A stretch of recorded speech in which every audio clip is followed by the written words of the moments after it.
That's efoodsdirect.com/Alex, 800-409-5633. A very wealthy U.S. citizen is predicting that in 2011, we will witness the most important day in America in more than 50 years. He says it will change everything about our lives. The way you shop, travel, invest, educate your children, and even how you take care of your health and your own family. Now, this man has made some outrageous predictions over the years. The crazy part is, he's usually right. You see, he predicted the collapse of GM, Fannie Mae, Freddie Mac, and America's biggest mall owner, General Growth Properties. In fact, Barron's called his work a dire prophecy. Recently, he created a video, which you can watch online for free, detailing his biggest and most important prediction yet. And it's a real eye-opener. I can't stress this enough. You should at least watch this free video online today. He explains everything you need to know, including simple steps you can take to protect yourself. You can find the video at www.endofamerica3.com. That's endofamerica, the number 3.com. Watch the free video at www.endofamerica3.com. That's endofamerica3.com. Hi, folks. This is Alex Jones asking you for a minute of your time to tell you about soap. Not detergents, but good old-fashioned pure soap made by the Cal Ben Soap Company, a family-owned and operated American company. My family, staff, friends, and radio listeners are constantly telling me how much they love these products for bath, hair, laundry, and dishes. There is nothing like these factory-direct, big money-saving, triple-concentrated soaps anywhere. Get a free detailed catalog by calling 800-340-7091 or see them online at 5starsoap.com or Infowars.com. Let's talk to the owner of 5 Star Soap, Marty Schachter, and see what he has to say. As founder and owner for over 63 years, people keep asking me, how's business? I'm happy to say our business is going down the drain. Call us at 1-800-340-7091. Visit our website, 5starsoap.com, for buying our 1 to 2 month soap sampler. Thank you. You are listening to an Infowars.com frontline report. If you are receiving this transmission, you are the resistance. Extremism and defense of liberty is no vice. Monday through Friday, 11 a.m. to 2 p.m. Central, back Sundays, 4 to 6 p.m. live. Thank you so much for joining us today. Okay, let me hurry through the news, and then I'm going to start going to your phone calls. Joe, Don, Lucretia, Fred, Sean, and others. We don't screen your calls, but if you volunteer that you disagree, you go to the head of the line. So we don't just not screen your calls. If you volunteer you disagree, you go to the head of the line. But if you disagree in a completely nonsensical way, I'm not even going to debate things with you. People that call in with completely false paradigms that are totally stupid, I'm not able to even have debates with them, but you will go to the front of the line. Nevertheless, doesn't mean you're going to be treated well. A lot of times people who disagree, though, actually point something out or help me elaborate or qualify something, so that's why I always enjoy those. The toll-free number to join us is 800-259-9231, 800-259-9231.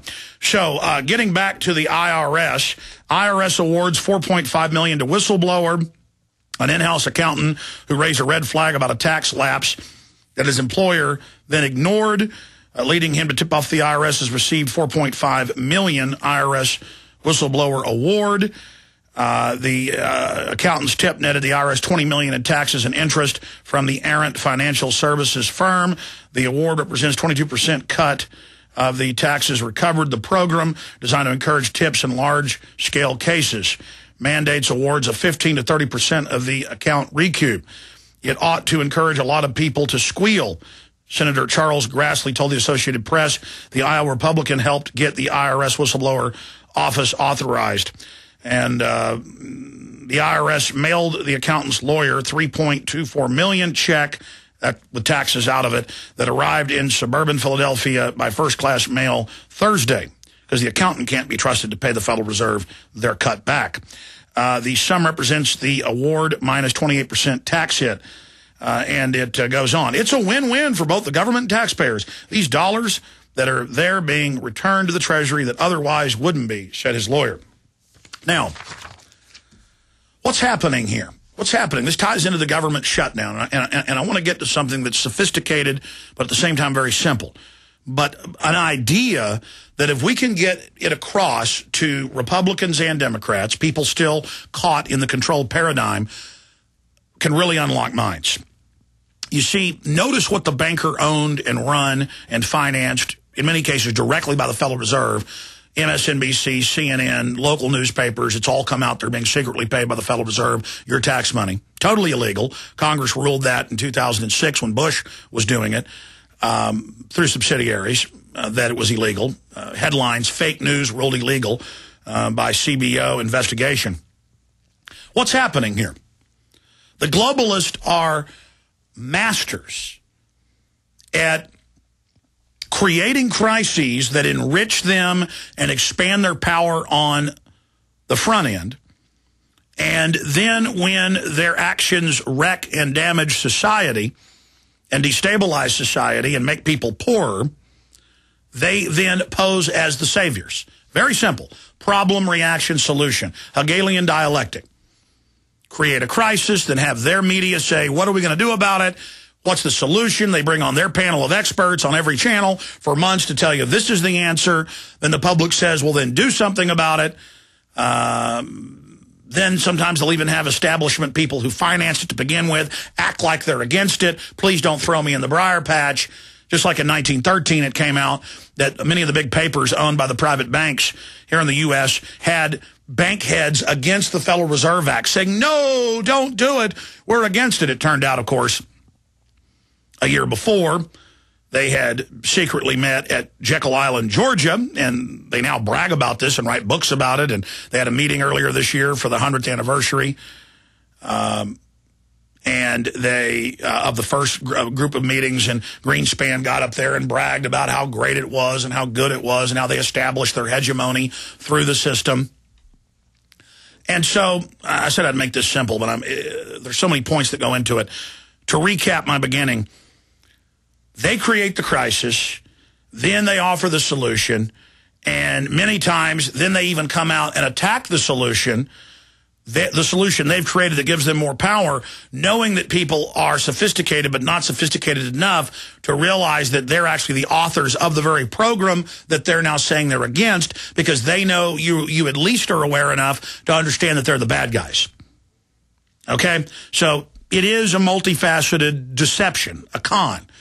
A good cop, bad cop system squared.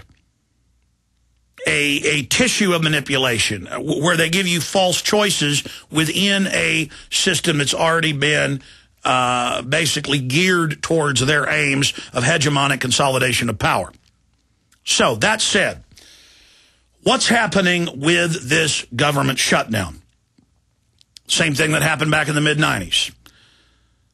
The Republicans love their upwards of $2 trillion a year on and off budget for military welfare, military-industrial complex.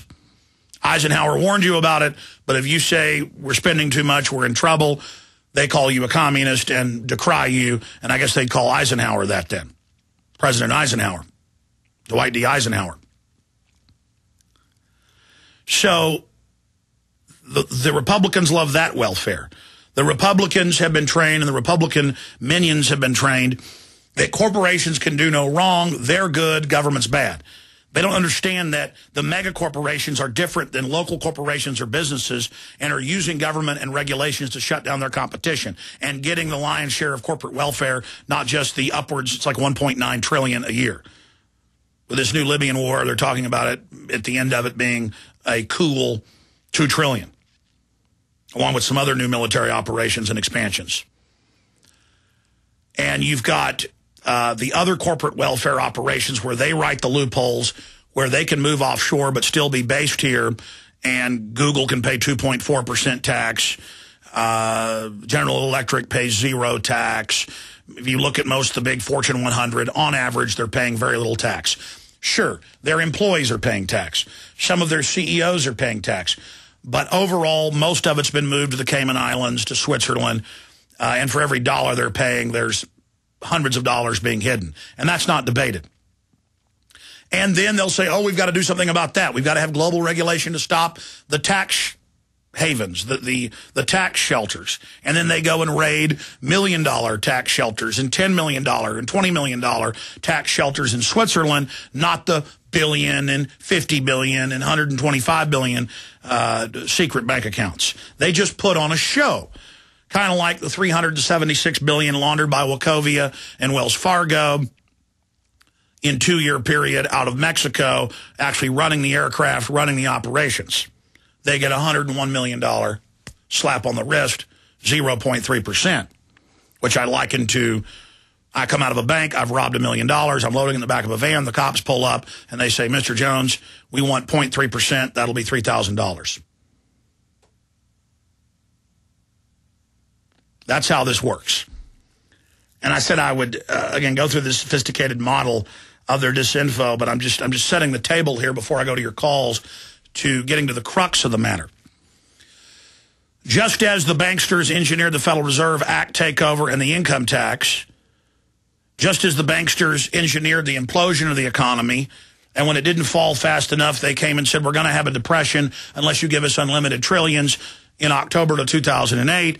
And then they have a stimulus bill, which is just another bailout to themselves. And the word bailout is a lie. It's a pure cash transfer of interest-free money to themselves to then loan out to the public. Some credit cards are now at 69%. In fact, pull up that CNN headline. Some annual credit card interest, 69%. I want to put that on screen for folks. That's on average about double what loan sharking is considered. So all of that is happening. They also create subsidiaries that they then put the losses in, and the profits go offshore, that they bankrupt those, or taxpayer money then comes in and bails it out. So it's just fraud on top of fraud on top of fraud. So here we are looking at the government shutdown where, oh my gosh, the Girl Scouts that want to go to the National Monument, they can't because it's closed. And you're now seeing that. They're starting to hype that. Or the poor military. They're not going to get their pay for a few months if this happens. And then they'll have to be retroactively paid. And their children will go without food. And they sell this entire idea of you need the government. It makes the grass grow. It makes the sun shine. We've got to do something. We've got to raise taxes. We've got to get some more revenue. We don't have money. When if we weren't in this fractional reserve system and if we hadn't been signed on globally, not just U.S. citizens, but every other major industrialized nation, to the 1,500 trillion and growing in fraudulent derivatives that the bankers used when they were issuing them and selling them to consolidate even more power and wealth, hundreds of times all the real wealth in the world. See, that's why they want population reduction. They just want us out of the way. They don't even need us anymore. That's the big secret. They see this planet as theirs. They got it through fraud. They protect their stolen wealth through the military and corrupt police, who themselves are compartmentalized and on average are good people, but are given a false psychological view of the world to follow a false template to carry out tyranny. An IRS agent taking some family's $100,000 home and kicking them out on the street where they got to move in with their in-laws feels good and righteous. Why? You got behind on your taxes. And they're like, well, I couldn't pay them. And, well, you got to pay this 20% interest for the last 3 years. So you owe us $400,000. And Dad says, well, I only make $60,000 a year. My wife, $20,000 a year. I can't physically pay this off. Gas costs too much. The economy's falling apart. I got kids in school. I got to buy insurance for them. They go, sorry, buddy boy, and they take your house. And if you don't pay your rent on your hovel to the king, your feudal rent of the property tax, they come with armed men if you don't leave, and they throw you out on the street. And the IRS agents or the sheriff's deputies doing this, they feel good. I've seen the countless videos online of them throwing families out, the kids crying. They feel good. And I was incorrect. I said 69%. My mind couldn't get around this number. I apologize. The credit card has 79.9, so it was 10 points 10% higher than what my mind, people think I exaggerate. Generally, if I go from memory, my mind tends to water it down because I can't believe it myself. So I'm sorry, put it back on screen. CNN, credit cards now 79.9%. On average, people are paying around 30%. That's the credit card reform legislation Obama passed a year and a half ago to help you. Just like a top general yesterday said, yeah, they're getting ready to put ground troops into Libya because they would never put ground troops in. That means they are going to put ground troops in, and they're already ground troops and CIA advising.